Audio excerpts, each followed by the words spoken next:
US President Donald Trump and Russia's Vladimir Putin have greeted each other with a smile and a handshake in Alaska ahead of their highly anticipated summit. The two presidents, who haven't met in person for several years, shared a ride in the presidential limousine nicknamed the Beast. They rode to the military base where talks on the Ukraine conflict are just beginning. They have members of their respective delegations with them. Let's join Washington Bureau Chief Ines Pohl, who is in Anchorage, Alaska, where that meeting's taking place. Welcome, Ines. A historic moment. What has stood out for you so far?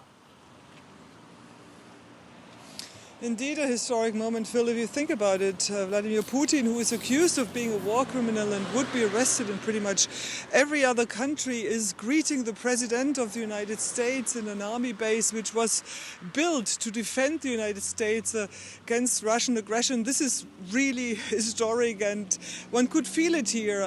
When we heard the B-2 bombers doing their flyover when the two presidents met, there was a moment of kind of silence out here with all the journalists covering this event happening right behind me. What stood out for me was really how friendly they both were with each other. They clapped their hands, they were laughing. It's especially interesting because Donald Trump said he would know within the first 2 minutes if this meeting would go well or not. So at least the first pictures we saw are kind of predicting a fairly friendly meeting. OK, so and what are we expecting from this meeting? What's next? Well, they are now sitting together with a smaller group. We didn't really know whom Donald Trump would bring, but he's joined by Marco Rubio. This is the Secretary of State, and the Special Envoy, Steve Witkoff. Putin brought his Foreign Minister, Lavrov, and later, after the first meeting, they will have a little bit of an extended luncheon. There will be even more people joining this meeting, and it's remarkable how many business kind of experts Putin is bringing to this meeting. So it will be definitely, at least that's what Vladimir Putin wants to happen, a lot of business talk, how they can make deals. And Donald Trump kind of presents himself, likes to be seen as a deal maker. So there might be some specific outcomes regarding some specific deals between the United States and Russia, not connected to the war in Ukraine. I see flickering blue lights behind you outside the military base where the leaders are due to meet. Is the place bristling with FBI and Secret Service? That's actually really interesting, Phil. You know, when you are like driving and walking the streets of Anchorage, there's hardly any police presence. It was a huge pro-Ukraine protest yesterday with a couple of hundreds of people, and we didn't see any law enforcement. I think it's much more dense in that regard in the capital in Washington right now. There are a couple of pro-Ukrainian protesters here in front of the base, but in Anchorage, which is like the city of Anchorage, which is a 20 minutes or so car drive away, there are 100 pro-Trump supporters on the street. But it's also very peaceful, and there's very, very little police or law enforcement presence here in Alaska. People don't really care. Many people don't even know what is going on here right behind me. OK, so the two principals, Trump and President Putin, are now in situ. When do we expect to hear something from their talks? When will they address the press? So they had this smaller meeting for an hour or so, and then they expected to have a bigger meeting. The Kremlin said the meeting will take 5 or 6 hours. We're expecting Donald Trump and Putin, if they come along well, addressing the press together in maybe 4 or 5 hours. That's what we heard.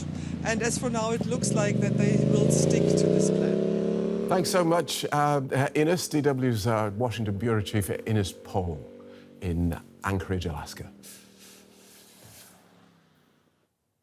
Let's see if we can work out what's going on inside the Russian heads with our Russia analyst, Konstantin Eggert. Welcome, Konstantin. So we had a warm handshake, followed by the two leaders sitting inside President Trump's presidential limousine. Putin smiling. Is this already a win for the Russian president? Well, at least that's how it's going to play out on Russian state media, Phil, because it's very important for Putin to keep the pretense of Russia still being a number two superpower, the decisive influence on global affairs. We only decide stuff for the United States. All that is definitely there. On the other hand, if you look at it from the American point of view, Putin came to Trump. It's not a neutral territory. He's on Trump's territory, he's on American territory. So, I mean, if Trump wants to present it as, well, basically Putin came to me because I'm the only one who can solve the problem, well, he can do it too. So I think in a way, it's a win-win for both leaders. And before the second Trump presidency, it would have been inconceivable that the American president, his most enthusiastic welcome has been reserved for a Russian president. How's that going to play in the Russian media? Oh, it's going to play massively. And I think I would like to point out that Ines Pohl, in your previous conversation, DW correspondent on the spot, mentioned something very important. And that is that there's also a business component to that. At least that's how the Russian delegation wants to play it. If you're talking about the way it's going to play out on Russian state media, and there is pretty much no other media left in Russia, it's going to be not only the superpower stuff, the geopolitical stuff, it's also going to be sanctions that are going to be ended in a few months. Don't worry, we're going to have a lot of business projects. It's all going to be wonderful. There's going to be a lot of money coming from America, a lot of investment coming from America. I think that is the message that Putin wants to bring to Russians. It's not only about the war of aggression, which is, of course, a war of liberation in Russian state media, but also it is about how beneficial it's going to be for Russia. Of course, it's all a pie in the sky, but I think that this idea, as Ines said, of bringing people connected to business, it is very important for Putin too, because he wants to show that it's going to be very soon a comprehensive settlement, something that's going to essentially make Russia normal again. We've seen over the last few weeks a toughening of President Trump's rhetoric about Russia's involvement in the war in Ukraine. Do we see this meeting as being a result of that changed tone?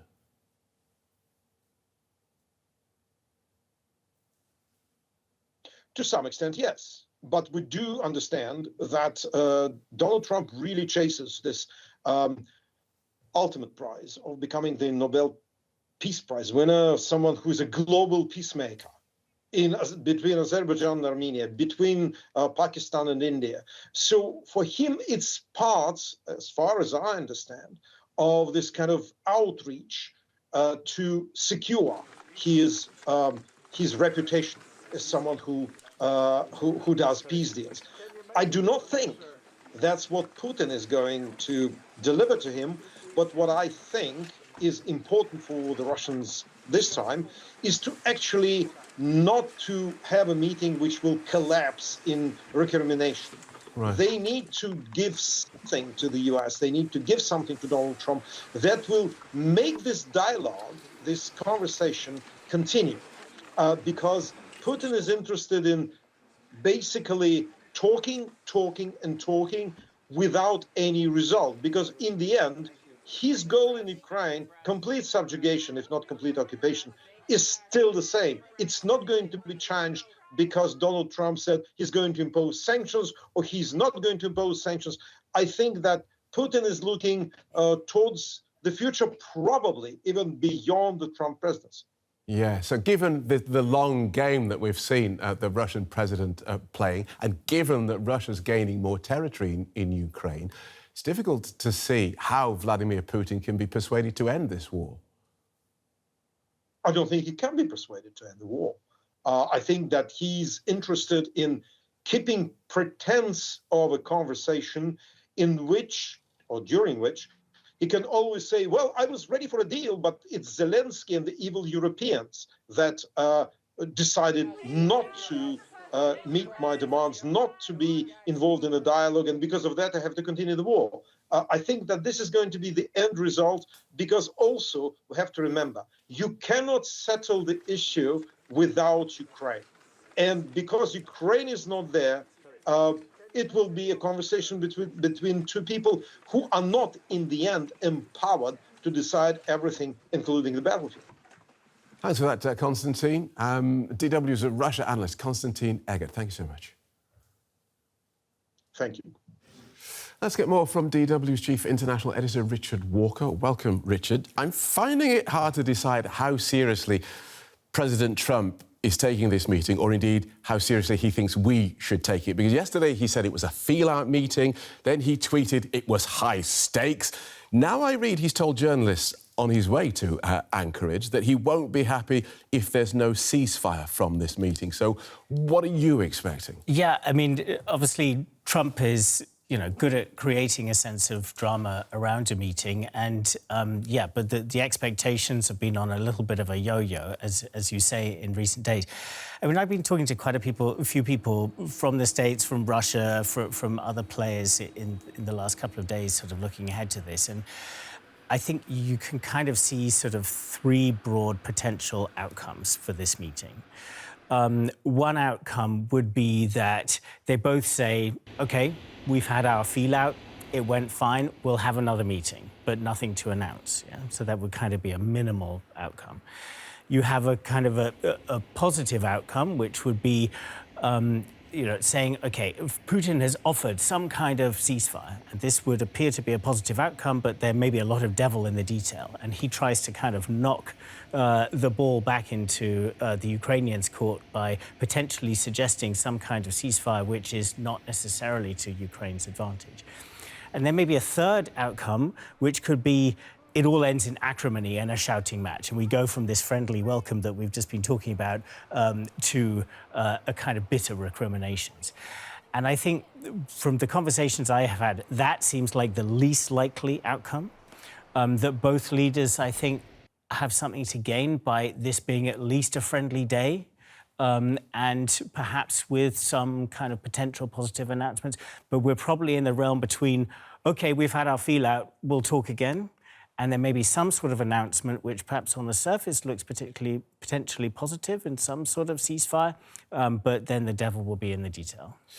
No seat in the presidential limousine today for Ukraine's President Zelensky, but he will have to be included at some stage. Exactly. So, and I mean, the Ukrainians and the Europeans were very worried about exactly this happening, that you would end up with kind of symmetry between the two kind of big superpower guys and they get left out of it. And this year's partly been the story of trying to keep Ukraine, trying to keep the Europeans at the table, but they're not at the table here. They did have a meeting on Wednesday, a video call between the American administration, the Europeans and the Ukrainians, where the Europeans and the Ukrainians tried to get their kind of word in. Famously, you need to be the last person who spoke to Trump before any big decision.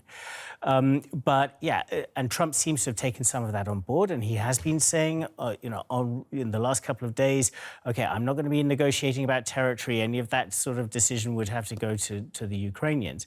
But whatever comes out of this will have to go quickly to the Ukrainians. And if you think about, for instance, one of the potential ceasefire offers that Putin could make would be, this has been speculated on a lot, would be potentially saying, OK, let's have a ceasefire in the air. No more long-range strikes, no more kind of long-range drone strikes, no more long-range missile strikes, which sounds pretty good on the surface because, of course, we've seen a lot of the deaths that have been caused in Ukraine in recent weeks by missile strikes. But also, that would serve the Russians because there have been very effective Ukrainian strikes, particularly against Russian oil infrastructure. So the Russians might be looking for an out there, but this would then kick the ball to Vladimir Zelensky to have to decide, OK, do I forego those strategic strikes that I'm managing to achieve against the Russians in order to have this ceasefire? And of course, for the Ukrainians, he could hardly say, no, I don't want you to stop hitting my civilians. So this is the kind of decision that the Ukrainians are probably going to face fairly soon, potentially, if we get that offer from the Russians. Richard Walker is DW's Chief International Editor. We'll have more from him in just a moment. For now, though, Richard, thank you. Well, with European leaders also excluded from today's proceedings, they will be keeping a close eye on events, not least because the continent's security is at stake. Germany is the second biggest supplier of weapons to Ukraine after the United States. And German Chancellor Friedrich Merz has positioned himself as a top defender of Ukraine's demands for achieving peace.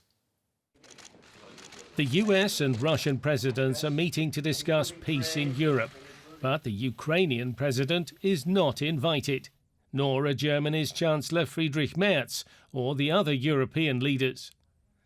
The bigger nuclear powers may be calling the shots, but Merz has sought to take a leading role, hoping Trump will stand up for Europe's strategic concerns. The American president knows that if the United States works toward a peace in Ukraine that protects European and Ukrainian interests, then he can count on our full support. After Wednesday's video call between European leaders and Trump, Merz set out demands for possible peace talks. Ukraine must be at the negotiating table, not forced to accept what Putin offers. And the talks need to be preceded by a ceasefire. Kiev cannot negotiate with a gun to its head. Trump says he is listening, but does he care what Europe thinks?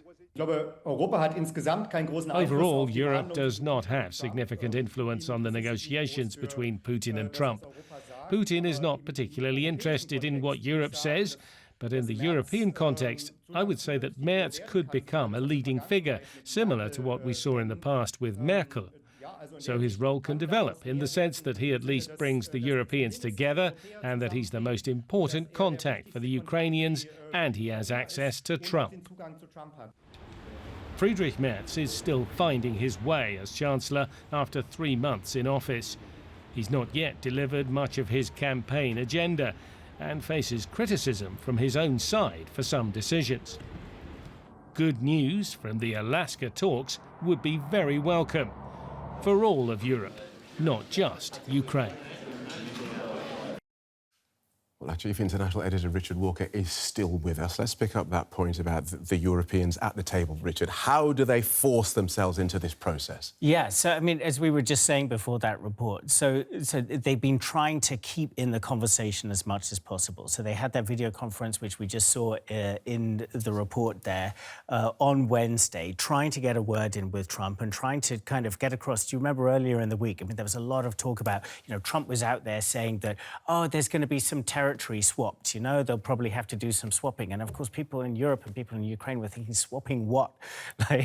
Russia has taken huge bites out of Ukraine. Ukraine has not taken bites out of Russia. So what is there really to swap? So this kind of created a lot of concern that Trump was going to just kind of think, okay, let's just kind of take as a fait accompli everything that Russia has got and do a deal that would sell Ukraine down the river. So, but I think with this video conference that we saw on Wednesday, it was evidence that the Europeans are in a better place with Trump than they were earlier in the year. And that's partly because we've had the NATO summit in the last couple of months where they all agreed and basically, I mean, you could say kind of kowtowed to Trump and said, OK, we're going to spend a lot more on defense to try and keep you interested in European security. There's been a trade deal between Europe and the United States, which has kind of reset the trading relationship between the two sides in a way that is seen in Europe by many as very unfair, but also seen as essential to kind of keep Trump on side. So the Europeans have gone a long way to keep Trump happy or to kind of bring him back on board with the Europeans in the last couple of months. And I think this has earned them more of a seat at the table than they would have had without that. So we saw that consultation during the course of this week. Trump has said that he will call Zelensky straight after this summit, that he will also be talking to the Europeans, kind of consulting with them about whatever comes out of it. And then we'll see what comes next. But yeah, I mean, Trump has said that he would like to have a meeting with Zelensky and Putin as a potential next step. And the Europeans will want to be bound in as much as possible. Let's look at the advisors that the two sides are bringing, because we've got the head of Russia's investment fund, we've got the US Treasury and Commerce Secretary and 2 US generals. This meeting seems to be about more than just a Ukraine ceasefire. Yeah. and this has also been something that some in Europe have been concerned about. This idea that Trump is really already kind of looking beyond this war and thinking about, wanting to do business with Russia, having a strategic interest in getting friendlier with Russia because he wants to try to potentially kind of put some distance between Russia and China, seeing China as, the United States kind of bigger adversary in the long term. So this has been a concern in Europe that Trump thinks, OK, let's just get this Ukraine war sorted. He doesn't really care how, doesn't really care if it's fair to Ukraine or to the Europeans, but he wants to have a better relationship with the Russians. And this is also interesting to Russia. And I think you hear from Russians that what Vladimir Putin would ideally like to do is do what some people call sometimes compartmentalization, where you say, OK, let's just say, all right, we don't agree about Ukraine. Fine, let's compartmentalize that, put that in, over there. Meanwhile, how's about cooperation about Arctic, oil exploration or, all sorts of business deals? How's about a Trump Tower in Moscow? Kind of this sort of thing. So I think, the Russians would be very interested in that if they could try to just divert Trump's attention completely away from the Ukraine war and just say, let's do business. But Trump has been saying the last couple of days, no, I want to work out the Ukraine war before we do those kind of deals. So that's going to be really interesting in the press conference tonight. Are there any signs that Trump is kind of being pulled down that road by the Russians to agreeing to kind of businessy sort of deals before Ukraine is resolved? Or is he sticking to that? No, we have to first of all resolve the Ukraine conflict and then we can get into opportunities. OK. Let's look at just broaden this out slightly to two of Russia's allies, two countries that have supported Russia economically by buying oil. That's India and China. India's been punished with tariffs by Donald Trump. What's Narendra Modi looking to get out of this? I mean, I've been talking to some people in India in recent weeks, and those close to the Indian government are pretty astonished by what Trump has done with these kind of essentially punitive tariffs on India. So essentially saying to India, OK, we're going to put super high tariffs on you because you're buying Russian oil, which was something the Biden administration always tolerated. And this is partly a surprise to the current government in India because they see themselves as ideologically much closer to Trump than Biden ever was. Narendra Modi is a kind of a nationalist. He's very, he's a kind of a little bit of an India first guy, similar to Trump as an America first guy. And then all of a sudden, Trump is kind of saying, to hell with that. I'm going to punish you and punish India, incidentally, in a way that he's not doing to China. He has not imposed those kind of tariffs on China. So there's a lot of kind of questions in India about what on earth is Trump playing at there? Is he so dismissive of India that he just sort of railroads them just in order to get some kind of result out of Russia? And just in the last minute of the show, China. So with China, I mean, China's kind of torn on the Ukraine war. I mean, China always says publicly, this is not our war. We're completely neutral. We want to see a peaceful solution that respects all sides. But it is known to be very close to Russia economically and strategically, and basically sees itself as a kind of a fellow traveler with Russia against that are challenging American domination of the world. But for China, the war has had negative consequences in terms of its relationship with Europe, in terms of its business relationship with Europe. And so, I mean, I think for China, the possibility of an easing of the situation with this war would definitely have an upside. But otherwise, the war has had benefits to China of kind of keeping the Americans occupied, busy in Europe and not knocking around Asia so much. All right. Richard Walker, DW's Chief International Editor. I suspect you're going to have quite a long night of it. Thank you for now.